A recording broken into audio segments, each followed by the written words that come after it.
Hi, I'm Jim, and today you're in Jim's Garage. Today I'm going to be changing out the oil filter on my 2013 Mini Cooper S. I generally change out the oil every 5,000 miles or less. Actually, I end up changing it out even more frequently, usually less than 3,000 miles. Although I change the oil very frequently, I don't always change the oil filter at the same time.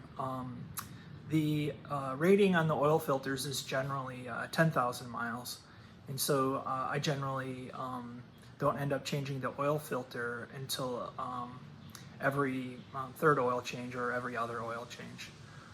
Also, the other thing is that the Mini Cooper's oil filter is in a very inconvenient location. Now, I'm going to show you a little video on where it is, but you basically have to take off the reservoir coolant housing to access the oil filter area. And the other problem is that there is a plastic tee for the coolant hoses that it's right near the area of the housing, and it's easy to break.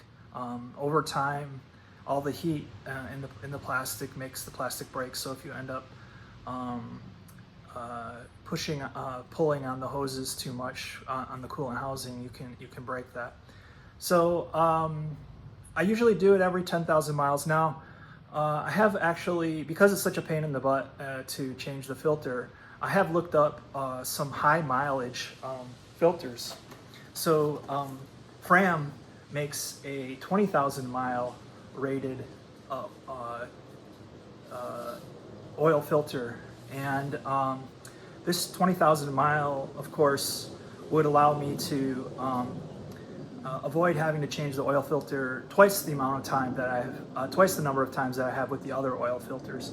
And these oil filters have synthetic, they have sort of synthetic products in them that allow you to do that. And I have no worries about actually using or changing out the oil filter for a longer period of time as opposed to the oil.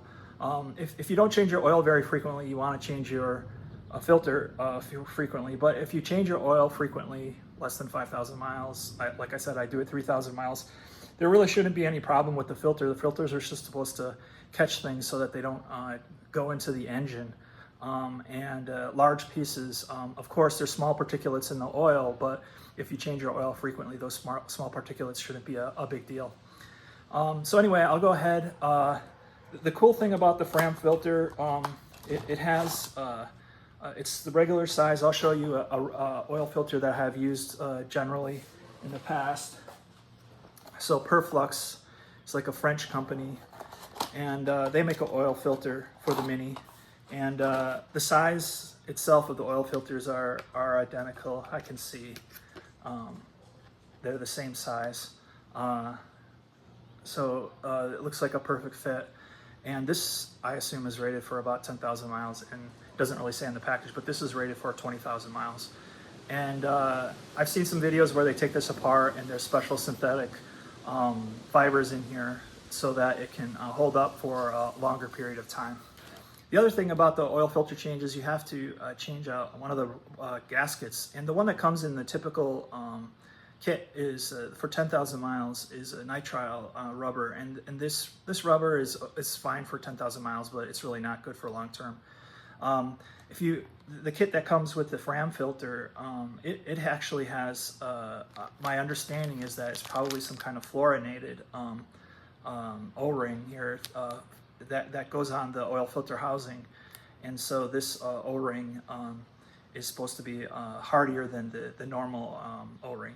All right, it's a little hard to see, but the oil filter housing access point is below this expansion tank and under this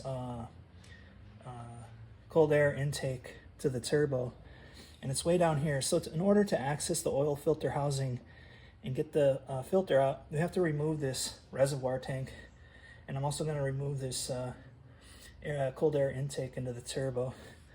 And so to do that, I'm going to actually take out the coolant that's in the coolant housing and disconnect the hose that's on the top of the coolant and also the hose that's on the bottom. And I don't want a lot of coolant running around, so I'll try to clip the coolant hoses so they don't lose any coolant.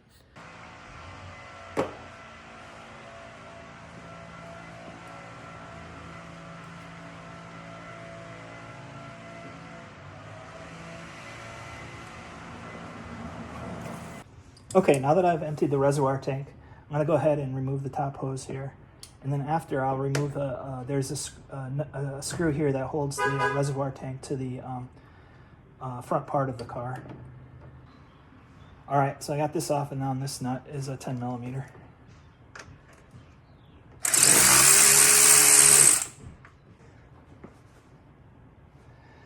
Okay, the hose on the bottom actually has a clip like this. It's one of those ones you pull. So I'm going to get this out. I'm going to disconnect this from here so that it's free.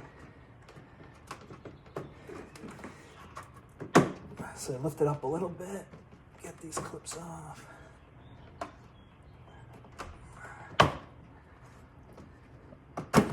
There, it's off.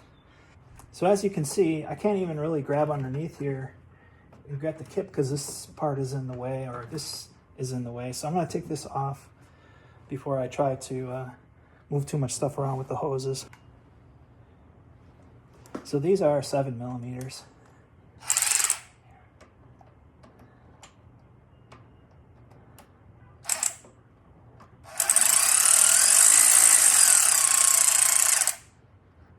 Nice and loose. This one up here is also 7 millimeters.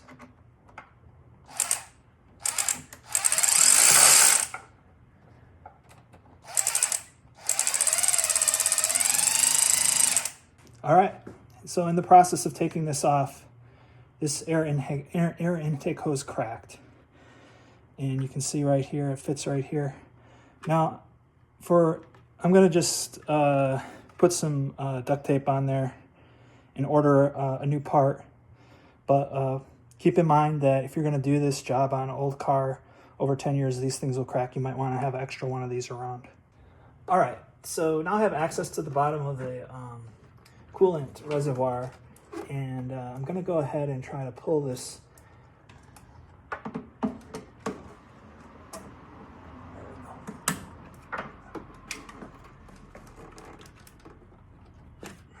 Okay, so it's easier if you have the screwdriver and you come up. I'll show you. You can see right here now where the reservoir is. And now you can see the oil cooler, it's right there. And we'll put we'll screw it out. So I have a 27 millimeter socket, and I have one on a swivel for an adapter. Okay.